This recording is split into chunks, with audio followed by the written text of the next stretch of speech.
I've always felt like parts 1 and 2 of Naruto wrote their arcs slightly differently. In this video, I'll be looking at the patterns of storytelling to see if there's weight to that. This is Naruto's general story arc formula. Villain intro, new mission, form team, go to a location or track someone down, early fight, recovery, late fight, ideological battle. Most Naruto arcs up until the war follow this formula. Even so, an arc like the Land of Waves feels more detailed than Kazekage or Tenchi.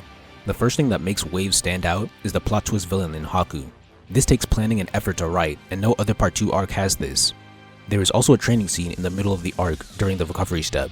The closest comparison is Naruto training during the Akatsuki suppression, but it's a separate plotline from the main one, so it doesn't land as well. The Chunin exams arc doesn't even follow this arc formula due to how winding and complex the plot is. It has many characters and many fights. Then, the Sasuke recovery arc has many characters and many fights. The Tsunade arc is the black sheep because it lacks any extra details, making it feel the most like a part 2 arc. In part 2, there aren't any twist villains or training arcs during the recovery step.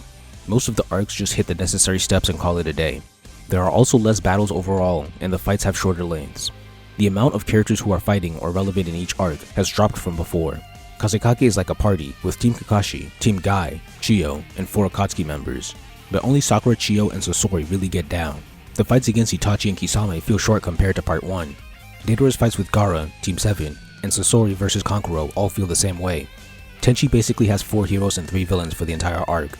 The early fight is just a 1v1, and the late fight is mostly Sasuke showing off his powers. Team 7 doesn't fight back much. There's also a short fight against Kabuto, but as expected, it's cut short.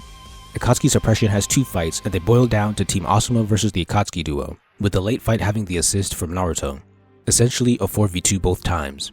In the Itachi pursuit arc, there are the 4 members from Team Hebi, and the duo of Deidara and Tobi. Sasuke is the only one who does actual fighting on his side, while Deidara carries most of the combat on his end. All of the fights in the prison are brief, so is his Orochimaru fight. The only long fight is the final fight, which is mostly a 1v1. The 8-man squad from the Leaf is here, but they don't do much and have a short skirmish with Kabuto. Jiraiya's arc skips most of the plot steps and goes straight into the final fight. The Brothers arc does the same. The Pain arc does the same. So that's 3 arcs in a row that are basically just 1v1s. The 5 Kake Summit is a return to form. All the plot steps come back and has a lot of relevant characters, and many of them fight. There are also more than just 2 fights, and extra plot lines are added. So with all of that information, let's compare to part 1 again. In the Land of Waves, the early fight was a 3v1. The late fight was split into a 2v1 and a 1v1. All felt normal length. There were only 4 heroes and 2 villains, like Akatsuki suppression, but the plot twist and ideological battle gave it the edge. The Chunin exams arc was stacked with 1v1s, group battles, and characters. It also had a plot twist. Only the war compares to this in part 2. The intro fight in the Tsunade arc included 2 villains against 6 heroes. The final fight was 2 villains against 4 heroes. All fights felt normal length. Even when there aren't that many fights, part 1 threw in a lot of characters into the blender. Sasuke Recovery's intro has 2 short fights, but the main act has 6 different 1v1s. 3 of them turned into 2v1s with the Sand siblings. All the main fights felt normal length or longer. Overall, part 1 frequently had larger numbers of combatants and longer fights alongside plots that put in extra effort. But I find it interesting that there's one major arc shuffling that would give part 2 some arcs that are written more like part 1. It would be a Sasuke super arc and a Pain super arc. For Sasuke, the villain intro is Sasuke vs Orochimaru. Everything stays the same, except the early fight is Sasuke vs Deidara, then there's a recovery, and then the late fight is Sasuke vs Itachi. It'd be fusing Itachi pursuit and fated battle. For the Pain arc, Jiraiya vs Pain is the early fight, the recovery is the sage training, the late fight is Pain's assault. This fuses Jiraiya the Gallant and Pain's assault.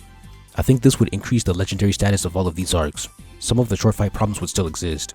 I don't know why Sasuke vs Orochimaru wasn't an epic battle, but by simply changing the order and stitching arcs that belong together, I uncovered part 2 arcs that match the same fight spectacle, writing effort, and creativity as part 1.